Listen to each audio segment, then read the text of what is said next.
Alerj Entrevista está de volta conversando hoje com o deputado Rafael Pisciani. Deputado, no bloco anterior, o senhor falou sobre a necessidade de uma certa dose de sacrifício, não só dos servidores, mas de todos os poderes também, né, nesse momento de crise do Estado. A Assembleia Legislativa também tomou algumas medidas para enxugar os custos, né, para tentar reduzir as despesas no orçamento da casa. Como é que o senhor vê essas medidas, os impactos que isso trouxe para o funcionamento da Alerj? Sim, eu quero, num primeiro momento, reconhecer o esforço e a responsabilidade dessa mesa diretora, dessa e da anterior nessa mesma legislatura. Porque desde o início dessa legislatura, tomou providências no sentido de não permitir o aumento do custeio.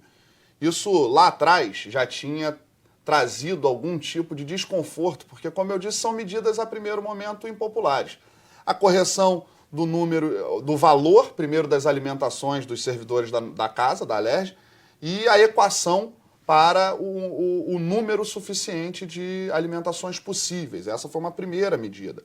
A devolução dos servidores requisitados com ônus para casa, seguindo inclusive uma determinação judicial. Então a Alerj se antecipou.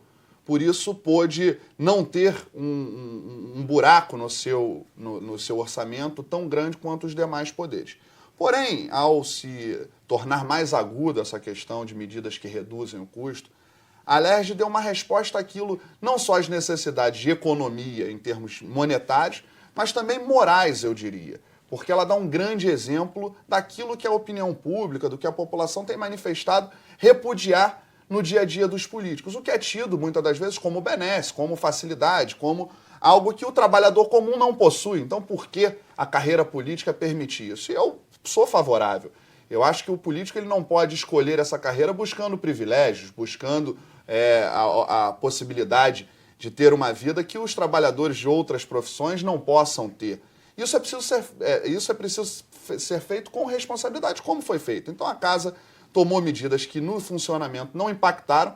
Eu acho que passado alguns meses todos os funcionários da casa, os deputados observam isso, a mudança do horário da ordem do dia, as solenidades, né, passarem para amanhã. Porque as solenidades, por exemplo, geravam um custo de hora extra, expressivo, né? De manutenção da iluminação, do ar-condicionado da casa e do palácio permanentemente ligados. São coisas, às vezes, que até no nosso orçamento pessoal, em casa, se nós observarmos, é possível se cortar sempre mais. E a Alerj tem feito isso, aumentando o seu nível de produtividade. O que eu acredito ser a expectativa da população. O eleitor que está nos acompanhando pela TV Alerj, fiscalizando o mandato do deputado que ele votou, do deputado ou deputada, já que nós temos o privilégio de ter uma das casas de leis com maior presença feminina do país.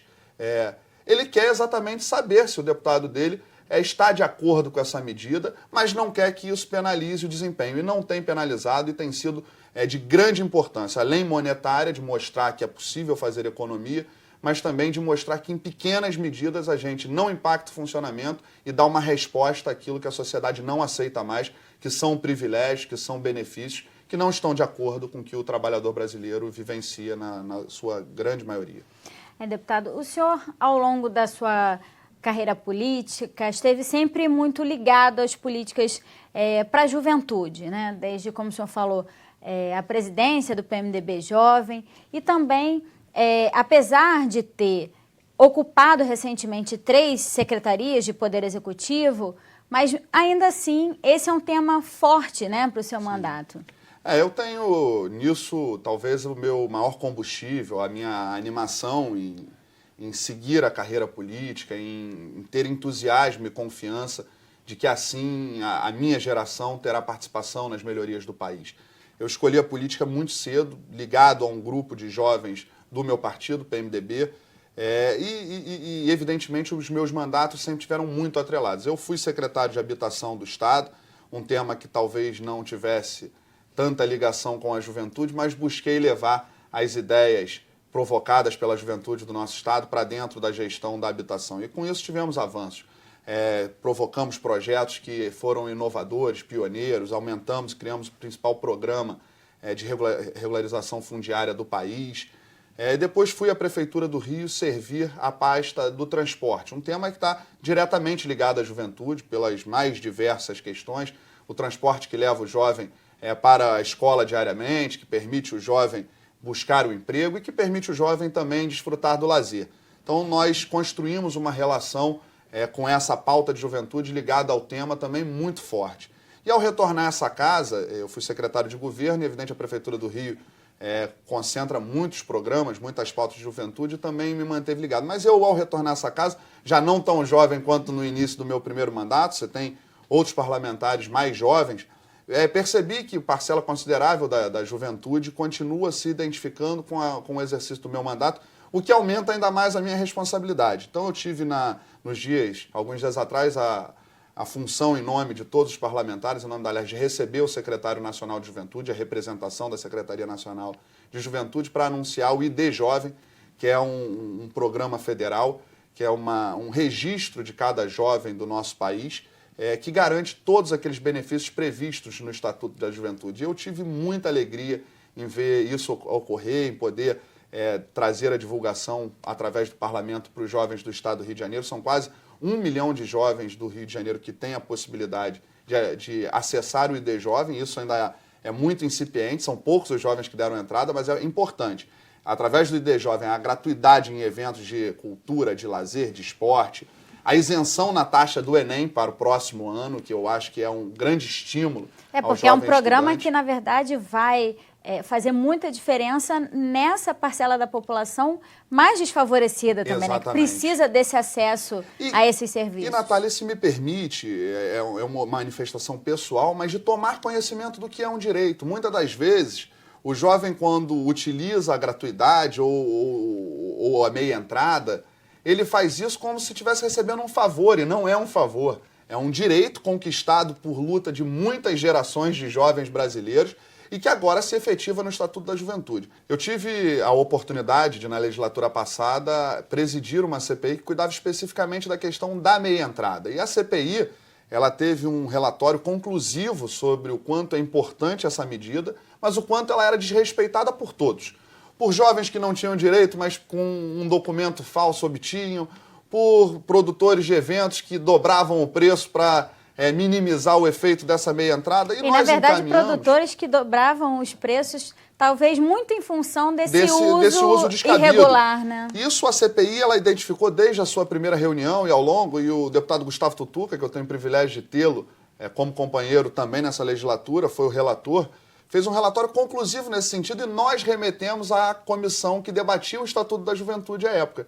Então eu tenho a mais absoluta convicção de que o produto dessa CPI, que envolveu o debate de tantas entidades, tantas instituições de jovens aqui do Estado durante o período da CPI, serviu como base e fortalecimento para a aprovação do Estatuto, que foi sancionado no governo passado e que hoje tem validade e é um ganho, eu diria que sem precedentes para os jovens brasileiros. Porque, como eu disse, sai do campo e da ideia de que eles recebem qualquer desses benefícios como favor e passa a dar o conhecimento para que o jovem, inclusive, cobre aquele direito que muitas das vezes é cerceado.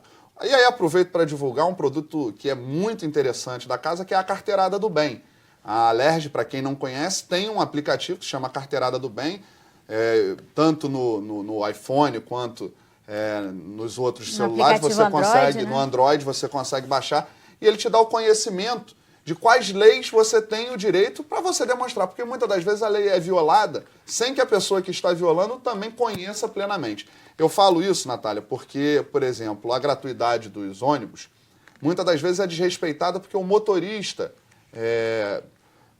descoagido ou não, inibido, ele não para no ponto. E o debate, orientado a fazer isso. E o debate que eu sempre travei com o sindicato, eu tenho uma relação muito respeitosa com o Sindicato dos Motoristas, é uma categoria que conta com a minha total apoio e respeito, e eu pleiteava isso com eles, a compreensão de que essa era uma lei que horas eles tinham que cumprir para o filho dos outros, mas ora era o filho deles próprios que necessitava dessa medida. Então, militar na juventude, eu acredito que tenha um peso para os efeitos imediatos, mas, Natália, já no meu segundo mandato, como eu disse, não tão jovem quanto iniciei minha militância lá na juventude do meu partido, é a preocupação em renovar a classe política brasileira, em estimular o jovem a não desistir, a não perder o seu estímulo e a sua confiança de que através da política, eu diria que somente através da política, ele pode escrever um novo um novo rumo para o país, para a nação e para a população. Então, pode ter certeza que um dos componentes que mais me dá vitalidade e o desejo de trazer a essa casa o que eu escuto nas ruas, o que a população me cobra, é por saber que isso vai representar não só efeitos imediatos pelo meu mandato, mas o estímulo para que outros jovens sigam a carreira política, participem da política, militem e que se tornem, no mínimo, eleitores mais perceptivos, mais rígidos. Possam promover a mudança, né? Sem dúvida. Deputado, antes da gente encerrar, é importante a gente falar também, nesse tema ainda das políticas para os jovens, o senhor tem uma lei muito importante aprovada aqui na casa, que trata da questão da vacinação gratuita, né, da vacina do HPV. Antes, essa vacina era feita apenas na rede particular, com um custo bastante alto para a maioria da população, porque, inclusive, é preciso que se faça mais do que uma dose, cada uma dose tem um custo elevado, e depois as meninas tiveram acesso a essa vacinação gratuita a partir dos 9 anos de idade, com a aprovação da sua lei aqui na casa. Essa é uma vitória muito importante. É, sem dúvida nenhuma, o maior orgulho da minha atuação parlamentar. Eu fico muito feliz de ter feito essa lei da campanha obrigatória da vacinação contra o HPV aqui no estado do Rio, ao lado do meu grande parceiro também no Legislativo, o ex-deputado Bernardo Rossi, hoje prefeito de Petrópolis, e de ver ela se ampliar até o ponto de se tornar uma campanha nacional, um programa do governo federal, do Ministério da Saúde, que inicialmente vacinava somente meninas. Esse ano a gente já começa a vacinação dos meninos e que será responsável num futuro muito breve pela diminuição radical dos casos de câncer de colo de útero, câncer de pênis, uma série de modalidades dessa doença que matam centenas de milhares de mulheres no Brasil. Matam, inclusive, mulheres muito jovens, né? Que não sabem, muitas vezes começam, né, a ter o contato sexual, já pegam o vírus do HPV. Sim. E, às vezes, muitos jovens já têm o câncer ou precisam fazer a retirada do útero, ficam impossibilitadas de ter filhos. É um projeto muito importante. Não, o custo que a gente falou inicialmente, a vacina, quando só tinha na rede particular, ela superava os R$1.000, o ciclo completo de 3 vacinas. Então, ele era totalmente fora da possibilidade da população, da maioria da população, ter acesso. Então, é uma obrigação. Tudo aquilo que é pela vida humana não pode ser calculado em função de preço. Até porque dos argumentos que eu e Bernardo utilizamos nessa casa, e depois junto ao secretário de Saúde, levando ao Ministério da Saúde essa ideia de fazer uma grande campanha que vacinasse e imunizasse toda a população, é porque a gente vê as unidades de tratamento de câncer absolutamente assoberbadas, sem capacidade de tratar. E o custo de tratamento do câncer, ele é muito alto. Muito mais alto do que a prevenção. Né? Fora a qualidade de vida, fora o quanto essa geração imunizada poderá, ao não ficar doente, ao não ter que se ausentar para tratar da doença, produzir pela economia do nosso estado. Então é uma obrigação pelo lado da saúde, pelo lado humano, mas também pensando na forma econômica, já que muitas das vezes os governos tomam decisões tão somente em cima dessa parte econômica. Então é um grande orgulho que eu tenho. Tenho certeza que o Bernardo, hoje à frente do seu município, tem como marca do seu mandato parlamentar ter sido o autor dessa lei que é pioneira. Muita gente deve perguntar, Rafael, mas isso não é feito pelo governo federal? O que a lei estadual tem a ver? A lei estadual, aprovada por essa casa, de minha autoria e do Bernardo, foi a primeira do país que visava uma campanha de vacinação contra o HPV em larga escala.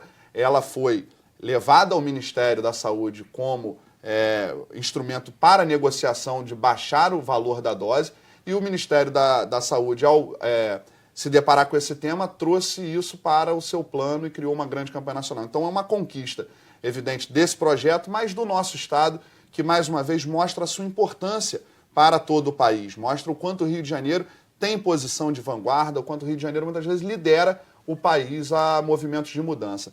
E eu fico muito feliz, eu vou ser pai nos próximos dias e agradeço a Deus de saber que meus filhos vão nascer tendo a possibilidade, independente de questão financeira, mas à disposição deles a imunização desse vírus que causa tanto mal a tantas pessoas. É verdade. Deputado, infelizmente nosso programa está acabando. Curtinho, né? Queria agradecer a sua agradeço. participação mais uma vez. Muito obrigada por ter vindo ao Alerj Entrevista. Que agradeço. Muito obrigado e eu desejo que todos em casa assistam a grade da TV Alerj e acompanhem os mandatos parlamentares. Obrigada mais uma vez. Se você quiser rever esse programa, acesse www.alerj.rj.gov.br. O Alerj Entrevista fica por aqui. TV Alerj, o canal do povo fluminense. Até a próxima.